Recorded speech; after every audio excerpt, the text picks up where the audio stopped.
What's going on, all you wild visionary architects out there? Your two favorite uncles back here for Cinephellas. I'm Logan Myers. That's my beautiful good mate over there.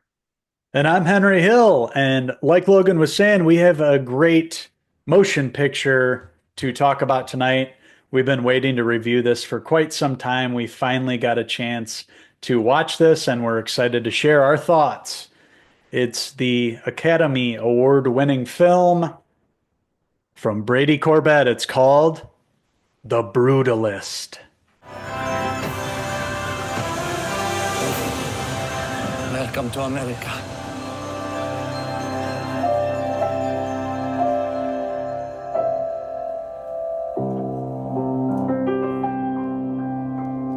That's right. Everybody's been talking about this movie for the past 6 months, going around to the different film festivals. Kev from Cinephellas saw us a few months back. It wasn't playing anywhere around here, so it made it even more, exciting to finally see this. Played on 70 millimeter in small theaters throughout the US. Everybody's been loving it. 3.5 hour epic. Brady Corbett, taking the helm here, writer, director. Know him from Funny Games, and now directing, which is crazy all these years later. Really focusing on a Hungarian guy, architect, flees post war Europe in 1947, coming over to America for American Dream, start his new life, and that's kind of the setup of the film with Adrien Brody. The intro of the movie is really excellent. On the ship, he was in the Holocaust, making it to America on this really shitty ship, finally getting there and letting loose. Letting loose and living or going after the American dream, I should say, wanting to, get a piece of the pie that all the immigrants that were coming over from other countries and coming to take part in what they've heard of America, which is you can do anything you want. And him being an architect here and coming over to this new country and trying to get his, feet into the ground and get started in his career in America. And he struggles at first, and he deals with a lot of, demons that he's been dealing with, and he slips into using drugs. And we kind of see Laszlo at his very best and very worst in this movie. And when we're talking about Laszlo Toth, we're talking about the winner of the Academy Award this year. He won for playing Laszlo Toth. We're talking about Adrien Brody, a name that's, no stranger to either one of us, in so many great movies and TV shows. And he comes and plays this role of an immigrant who survived the Holocaust. And he really plays pretty much every kind of aspect of somebody's life from the very rock bottom to the highest of highs here. And we get to see Adrien Brody, go through every different emotion in this movie. And it's very impressive and easy to see why he won the Academy Award for Best Actor. Absolutely. He's incredible in this movie from start to finish. His going through what he's struggling with, dealing with the past life, his future life going to America and Pennsylvania. But you see all the highs and lows of this character and you really feel for him. But really, another, character that kind of elevates Adrian Brody in this is the cinematography. The entire movie's almost shot in VistaVision, which was huge in the 1960s, the widescreen format. It's a huge movie.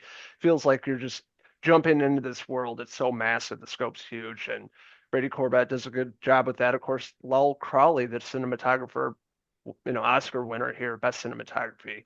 It's a beautiful looking movie. It's homage to old films back in the day and with a modern take on it. I just love the storytelling, how it looks. It feels like another character in the movie. The score, the piano music throughout the film, it just really elevates this movie in epic proportions. This is, yeah, epic. Like you mentioned, the way it's filmed, the way it's shot. There are so many shots within the film itself that are very memorable to me and had me, staring at this screen really impressed by what they were able to do in this film here. The cinematography is just gorgeous.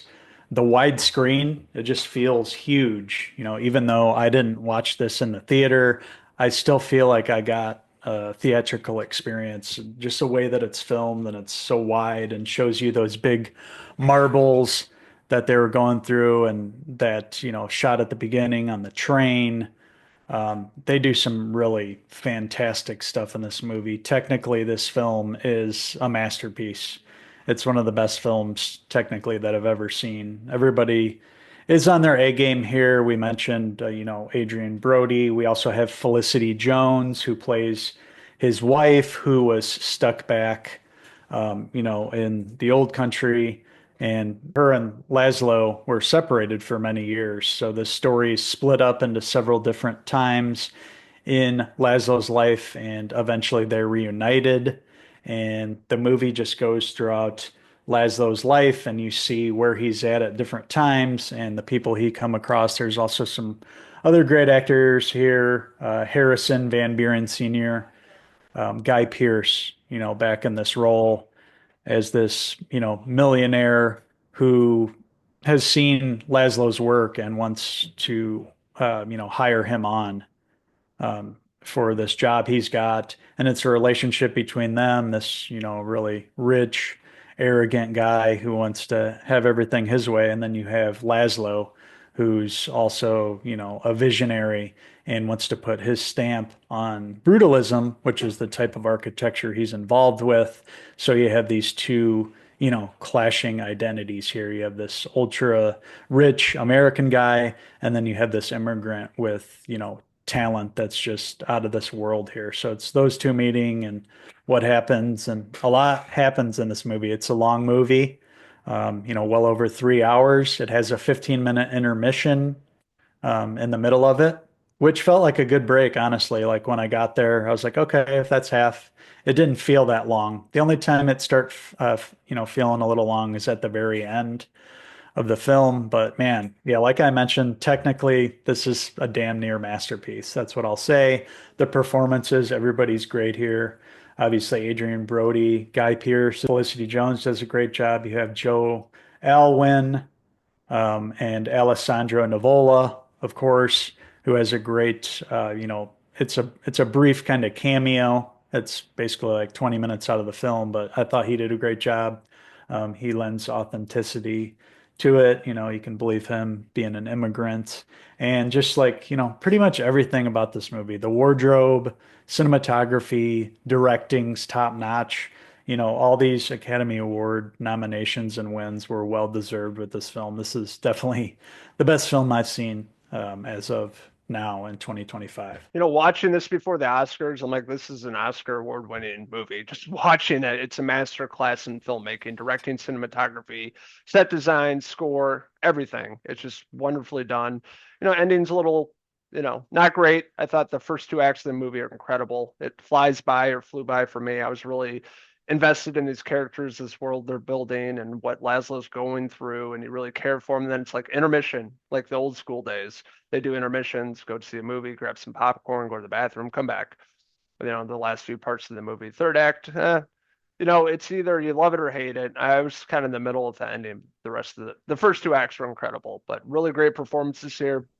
Guy Pearce is also very impressive. He was up for a nomination as well at the Oscars, playing this rich kind of asshole. Laszlo and his cousin early on in the movie are hired to go remodel library, which happens to be Guy Pearce's library. Finds out about it, pissed off. Fast forward later in the movie, he's really interested in this architecture that Laszlo's doing, brutalism, and they kind of build this relationship that kind of changes throughout the course of the movie. But I thought their interactions with one another were really great. There's a really awful scene between the two in the movie as well, without giving too much away. Didn't see that coming, but you kind of see the downfall of Laszlo, what he's going through as an immigrant coming from Hungary, everything he's trying to overcome and accomplish. Also, on top of a drug addiction, being heroin throughout the film. So he's going through a lot, highs and lows. Marriage is on the rocks. He's not doing well in certain parts, but he does end up creating this, beautiful place that Guy Pearce, hires him to create in Pennsylvania. It's really beautiful community center imprint on it, with religion and coming together and community in this place. And that's his like big project that he's working on. Another thing that we should definitely mention about the film before we wrap up here, there's so much to talk about with this film. It's one of those movies that you could spend, a whole podcast on, just talking about each aspect, whether it be the acting or the direction, anything. But yes, we need to mention the score of the film.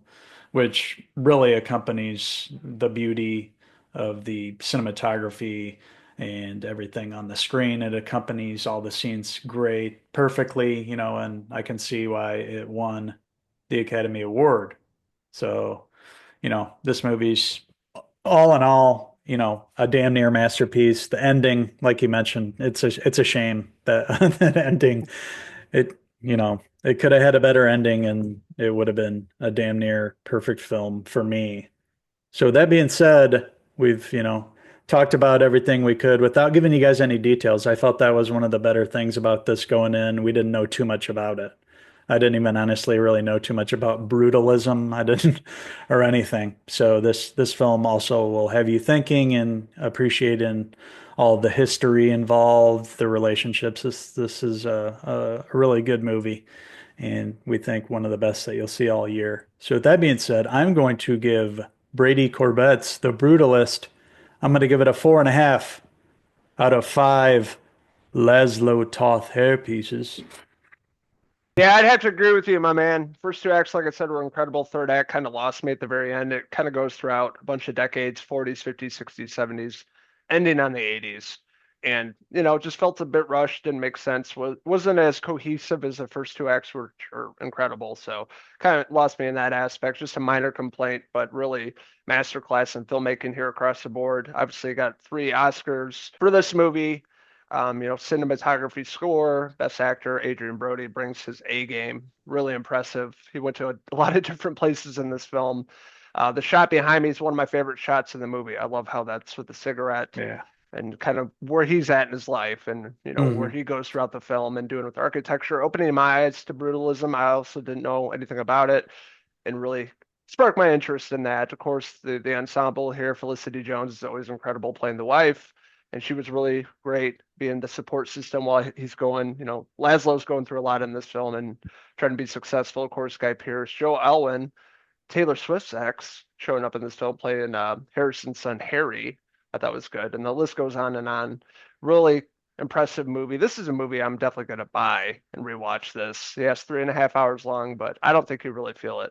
I think it flies by. Really amazing to watch. VistaVision, everything across the board. The scope's huge. Cinematography is absolutely beautiful. It's a movie you must watch. So with that being said, I'm going to give The Brutalist, Oscar award-winning film, I'm going to give it a 4.5 out of 5 Adrien Brody hair pieces. So we want to hear from you guys. Have you guys had a chance to watch The Brutalist yet? Let us know what you think in the comment section below. And also, don't forget to click or stab, subscribe. Also, check out these 2 wild film critics over on our webpage, Cinephellas.com. And you can find us on all our social media pages, Facebook, Instagram, and X, where we post all the latest and greatest in TV, movie news, and reviews. Don't forget to check out our YouTube channel right here. Me and this guy and the rest of the crew have videos up each week, every week of the year. So we've been having a great time thus far already in March, coming up to St. Patrick's Day. So have a lot more movies and TV shows coming out, more reviews each week. So stay tuned to this channel right here. So thank you guys for watching our review of The Brutalist. And if you haven't already, go check out Uncle Kez's review of The Brutalist too. So thank you guys for watching, and we'll be back very soon with an all-new Cinephellas movie review. I'm Uncle Henry Toth. And I'm Uncle Logan Brody signing out till the next movie review. Cheers!